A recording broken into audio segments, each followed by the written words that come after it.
In this video, I'm going to go through two ETFs, which essentially give you access to the top 300 companies in Australia and over 1,000 companies globally across 23 different countries. But there are two key issues I'm going to call out, and that's around ethical investing and around currency fluctuations. So let's get into it. So the first one is VAS, which is Vanguard's Australian Shares ETF.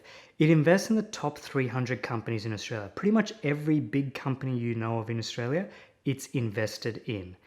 It has a fee of 0.1%, which means for every $1,000 you have invested in it, you're paying about $1 in fees per year. The distributions are paid 4 times a year, which is essentially like the dividends that get paid out. And let me give you two key numbers which should put the ETF in context compared to other ETFs.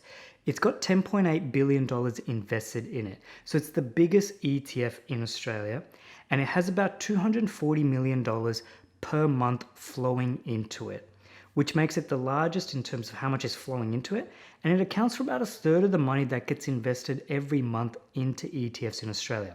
So it's a bit of a monster ETF, it's quite popular, and it's getting big consistently. The next ETF is VGS, which is Vanguard's International Shares Excluding Australia ETF. So it essentially invests in all the countries outside of Australia in terms of developed countries and all the large companies sitting within those countries. The fees are a little bit higher than VAS, so you're paying 0.18%, which is about $1.80 for every $1,000 invested per year. Distribution payments are exactly the same as with VAS, so 4 times a year.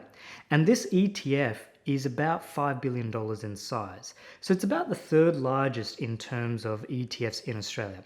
And it gets about $70 million per month. So it's not as much as VAS. And when you look at the companies that it actually invests in, it's mainly got all the big US companies, so Apple, Amazon, Facebook, Google, but it does also have, if a couple of layers down, companies from Europe, Asia also get picked up. So this is where I'll transition into the two issues that people might have with these ETFs, even though they're a great base to start from. So the first is ethical investing, and the second is around currency fluctuations.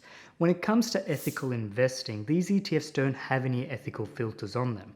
So without knowing, you may actually end up investing in companies that are involved in tobacco, gambling, alcohol distribution, or even alcohol manufacturing, weapons, fossil fuels, nuclear energy. They'll all potentially be in there. So this is where there are alternatives to VAS and VGS if you want more of an ethical flavor in your investing. So with VAS, there is VETH, also from the Vanguard stable.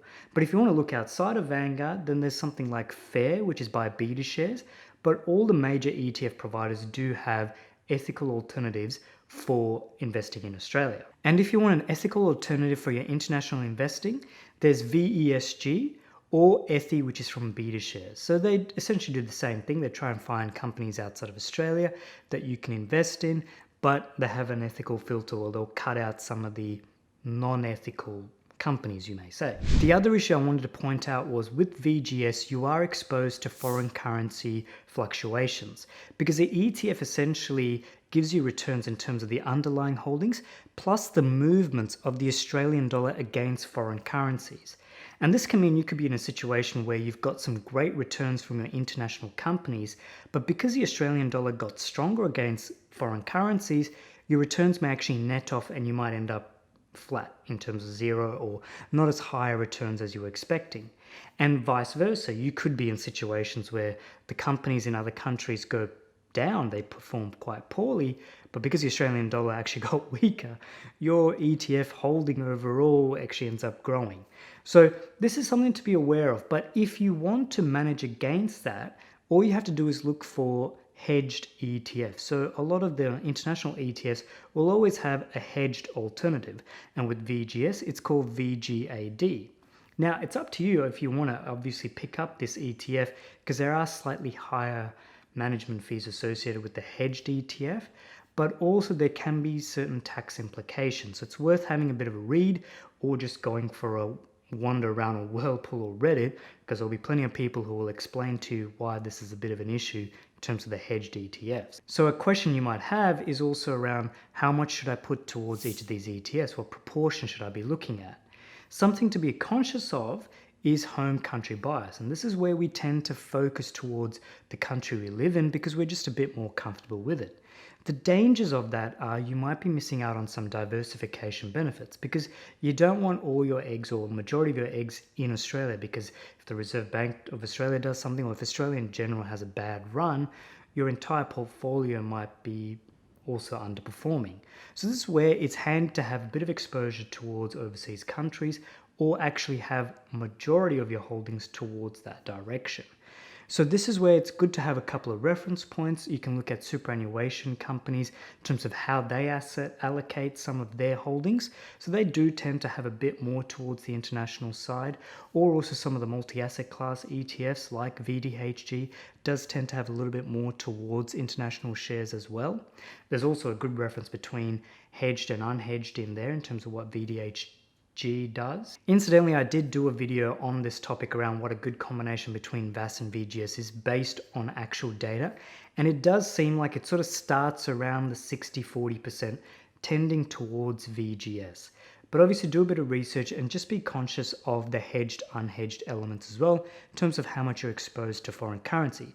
Because the other thing to call out is these ETFs are designed to have 7+ year holding timeframes. So it may not be great in the first couple of years of holding them, but over time it should all even out. Another thing that might pop up is around if you have VAS and VGS, it's a great foundation, but what if you want to get more focused in certain countries, certain technology sectors? Well, this is where you can use other ETFs. Like if you want to be more focused in Europe, you can use something like VEQ from Vanguard. Or if you want to be more focused in Asia, VAE, also from Vanguard, or IAA, or particular countries can also be used with ETFs. It's all possible.